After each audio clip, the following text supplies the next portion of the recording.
Okay, friends, I think I'm going to pop in here for a little bit, do a little bit of narration here. With Vivian and I traveling around so much on these country roads, we've been looking for a princess tree. They have very large leaves, larger than a sycamore. We thought maybe, just maybe, we just now passed one on the right-hand side of the car, but it turned out to be a sycamore. Like the saplings you see growing on the bank there on the left. There's a lot of sycamores here growing. Vivian bought an app for her iPhone that identifies plants and trees. It's really neat. It's called Picture This. And you just take a photo of any plant and it will check its databases and tell you what that is. Well, we came up here to Warriors Trail about a year ago. Look above that dead tree out there. You see that buzzard flying around? Well, about a year ago or so, when we came up here, there was about 25 or 30 turkey vultures sitting in that tree, and it was on an autumn day. And man, did it look spooky. It was a little bit gloomy. It wasn't totally overcast. There was dark clouds, though, and big spots of blue contrasting in the open sky. This road has a past in the remote. In the 50s and 60s, a nudist colony sought privacy up here amongst the trees and the meadows off to the right-hand side. As we descend this road, it's those trees in that area on the right where they had it. Also, just beyond that, one of the biggest sassafras trees you'll ever see is growing on the left-hand side of the road, right when the road starts to make a sharp right-hand turn. Sassafras trees produce 3 different kind of leaves, so they're usually easy to identify. But this tree's first limbs and leaves are so high off the ground I had a hard time seeing them. It's about I'd say a quarter of a mile on down the road. But they have a leaf that looks like a mitten, and I eventually got to be able to see them.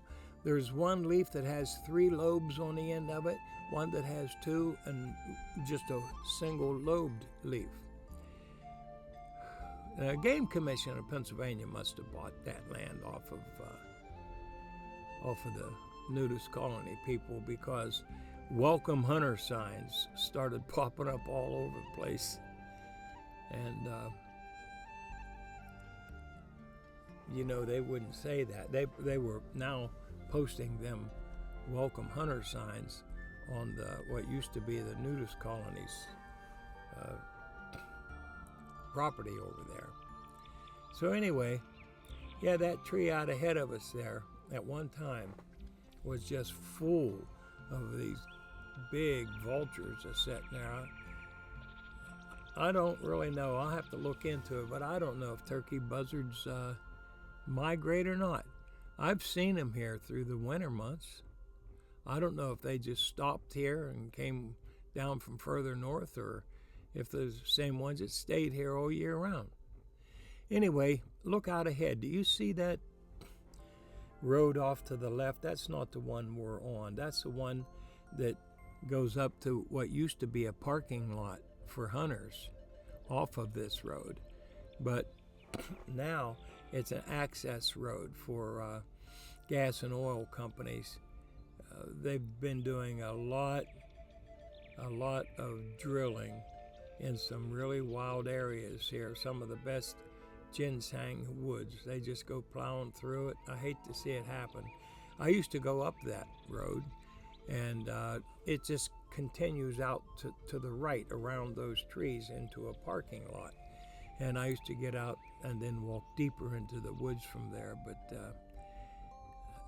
I don't even know if the parking lot's still up there or what they did to it.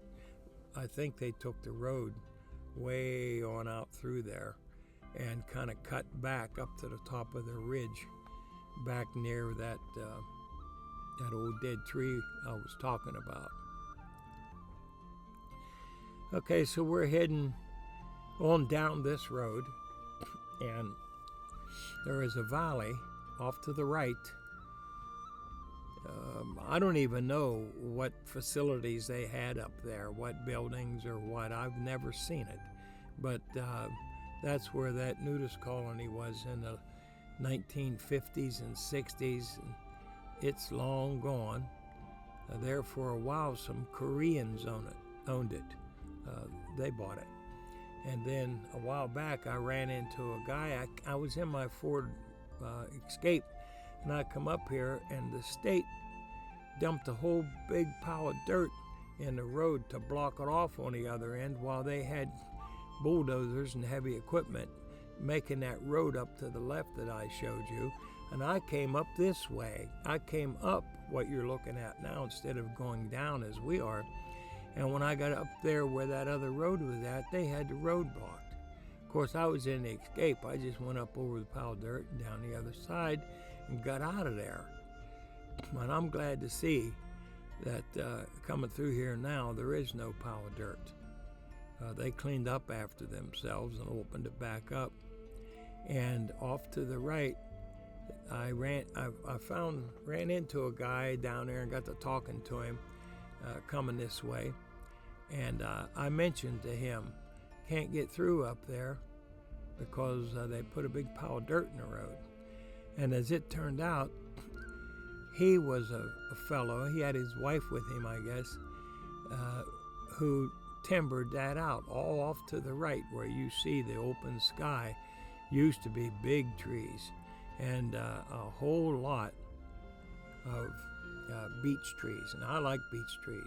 When you see beech and oak, that's the first indicator you might want to slow down and look a little bit, because you're getting maybe into a woods that has the right kind of chemistry and amount of sunlight that will produce a good bit of ginseng.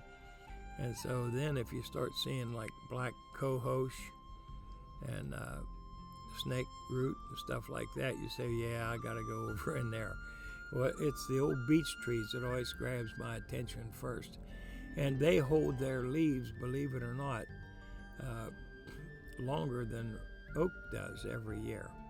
If you look at a distant hill and there's no leaves on it, it's dead winter, there will be beech trees with leaves. And they look like a real light tan colored, or a beautiful leaf. And so from a distance, you can tell which woods you would like to drive to check out. You can't tell so much from oaks, but you can from beech. Beautiful tree. Anyway, right around this curve here, you're going to see that big sassafras tree. The darn thing was so tall, I couldn't see its leaves to see if it had the 3-lobe and the 2-lobe and the single-lobe leaf. See it down there? Right there, where the arrow's pointing. That was a still is a sassafras tree. It's a monster. A lot of people, I believe, actually, when they go harvesting sassafras roots, they're kind of looking for something that is similar to a vine. But no, once a sassafras tree grows up, gets very mature, it gets a coarse bark on it. Well, friends, I'm so glad you stopped by. I hope you enjoyed the information on the ironweeds and the goldenrod. Enjoy fall. It's not far away. See you next time.